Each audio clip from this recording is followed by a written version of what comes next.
රාමනාදන් අර්චුනා මන්ත්‍රීවරයා විසින් පෞද්ගලිකව කාන්තාවන් ඇතුළු විවිධ පුද්ගලයන් විවිධ සමාජ කණ්ඩායම් සහ ආගමික කණ්ඩායම් ඉලක්ක කරමින් එල්ල කරන ලද විවිධ අවමන් සහගත අශෝභන සහ දැඩි මතභේදාත්මක ප්‍රකාශ සම්බන්ධව විවිධ පුද්ගලයන් විවිධ සමාජ සංවිධාන එසේම මෙම උත්තරීතර සභාව නියෝජනය කරන ආණ්ඩුව සහ විරුද්ධ පාර්ශවයේ මහජන නියෝජිතයන් ඇතුළු විවිධ පාර්ශවයන් මා වෙත පෞද්ගලිකව පැමිණිලි කොට එකී ප්‍රකාශ සම්බන්ධයෙන් ඔවුන්ගේ දැඩි අප්‍රසාදය කනස්සල්ල හා කනගාටුව පළ කර ඇති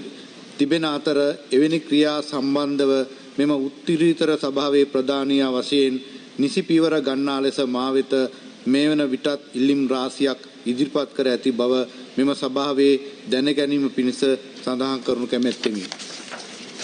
විශේෂයෙන්ම මෙම උත්තරීතර සභාව නියෝජනය කරන මහජන නියෝජිතයෙකු ලෙස හිමිව තිබෙන වරප්‍රසාද භාවිතා කරමින් මෙම සභාවට පැමිණෙන පිළිතුරු ලබා දිය නොහැකි පිරිස් සම්බන්ධව මෙන්ම මෙම සභාව නියෝජනය කරනු ලබන වෙනත් මහජන නියෝජිතයන් සම්බන්ධයෙන් මෙන්ම වෙනත් විවිධ බාහිර සමාජීය හා ආගමික සංවිධාන ඇතුළු විවිධ ජන කණ්ඩායම් හා ජන කොට්ටාස ඉලක්ක කර ඉතාමත් පහත් මට්ටමේ වචන භාවිතා කරමින් ඔවුන්ගේ පුද්ගලික ජීවිතවලට අතිශය බලපානු ලබන මෙවැනි අවමන් සහගත ප්‍රකාශ සම්බන්ධව කතානායකවරයා වශයෙන් මගේ බලවත් අප්‍රසාදය පළ කරමි. මෙම උත්තරීතර සභාව නියෝජනය කරනු ලබන මහජන නියෝජිතයෙකු ලෙස කරනු ලබන මෙම අවමන් සහගත සහ අශෝභන ප්‍රකාශ මගින් ආයතනයේ උත්තරීතර භාවයට බලවත් කැලලක් හා අවමානයක් සිදුවන බවත් මම අවධාරණය කිරීමට කැමැත්තෙමි. තවද ඒ තුලින් ජාතික සමගියට හා සංවිධාවට බලවත් හානියක් සිදුවන බවත් සඳහන් කිරීමට කැමැත්තෙමි. මෙවැනි ප්‍රකාශ කිරීමෙන් වරිකින ලෙස අවස්ථා කීපයකදීම අදාළ මන්ත්‍රීවරයාට මවසින් විවිධාකාරයෙන් අවවාද කර ඇතත් එකී උපදෙස් පිළිගෙන කටයුතු කරන ආකාරයක් පෙන්눔 කිරීමට අදාළ මන්ත්‍රීවරයා විසින් මුලින්ම අපොහසත් වී ඇති බවත් මම නිරීක්ෂණය කරමි.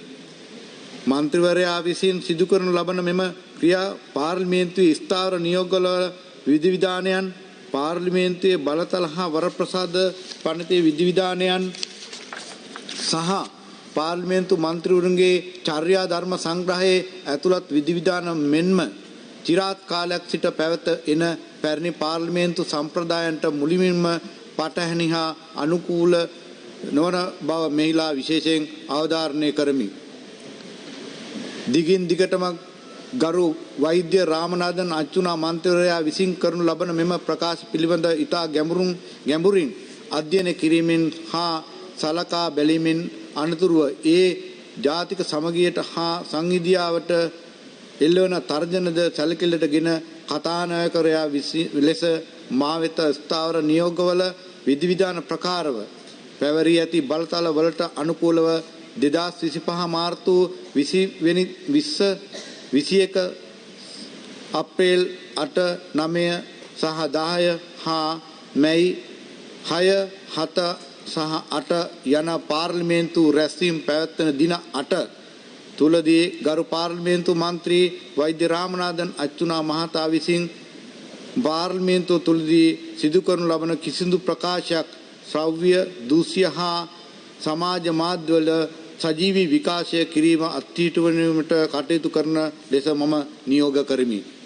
තවද අවස්ථානුකූලව මන්ත්‍රීවරයා විසින් සිදු කරනු ලබන එවැනි අවමන් සහගත අශෝභන සහ පහත් පෙළේ වචන යොදා ගනිමින් කරනු ලබන ප්‍රකාශ සියල්ල හැන්සාඩ් වාර්තා වලින් ඉවත් කිරීමට පියවර ගනු ලබන බවත් වැඩිදුරටත් මෙම සභාවට දැනුම් දීමට කැමැත්තෙමි.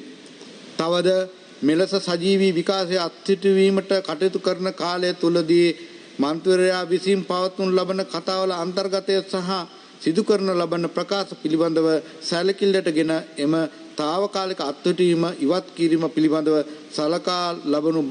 බවත් වැඩිදුරට සඳහන් කිරීමට කැමැත්තෙමි.